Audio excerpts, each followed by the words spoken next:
I think the bottom line is taking control of your schedule. I mean, so much of our time is because we can't say no. Client wants this. Oh, it'll only take 20 to 30 minutes. That adds up. And at some point, you know, what you say is so important about really taking stock, looking outside, big picture. Steve Jobs once said, you know, I'm actually as proud of the things we haven't done as the things I have done. This is really cool. Innovation is saying no to 1,000 things. Being able to, in your gut, know what's right and what's wrong for your company, and not necessarily just taking everything that comes along, but reevaluating constantly goals and priorities to make yourself, you know, the best possible version of you or your best possible company that you can be. So I think, you know, it's really important that we take stock. I know that I'm trying to do that. I'm not very good at it. Sometimes I often say yes too often, and so it's really important sometimes to take that step back.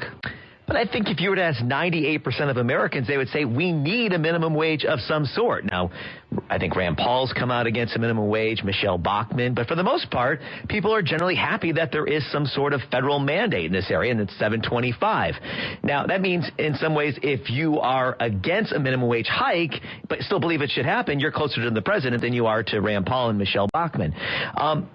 51% of the Tea Party people believe that we should have an increase in the minimum wage. The country right now, I think right now is about 75% in some of the latest polling. I mean, you look at Costco, 6%, only 6% leave every year. That is an extremely low number. You know, the president and the Costco CEO talking about how people feel invested in the company. They want to improve their productivity. They might work longer hours as a result. They have higher expectations. They feel they are invested in the success of this company and go to work and have higher productivity as a result. So I think that's all they're trying to point out right now at this tour after the State of the Union. Again, what did the government have to do with Costco? But you've already admitted that you believe that there should be some sort of minimum wage. So now we're just drawing a line. No, not at all. There are two things. And there's one thing that I always want, and I'll even ask it of you now, intellectual honesty. You've agreed with me that minimum wage is best left at the state level because of cost of living differences.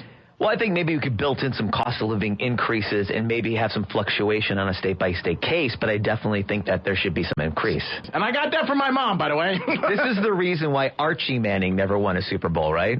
There has never been a game in the AM. Probably right, Rick. I like your style. That was solid. Good morning, everyone. Ric Blackwell reporting from Sun Life Stadium, trading in the suit and the tie for the countdown to kickoff polo shirt. Hope you're having a great start to your morning. This is the place to be, right? South Florida, people from all over the country making their way to this destination, Sun Life Stadium, except for maybe the people in the Northeast. They could be having a tough time because of a massive snowstorm up there.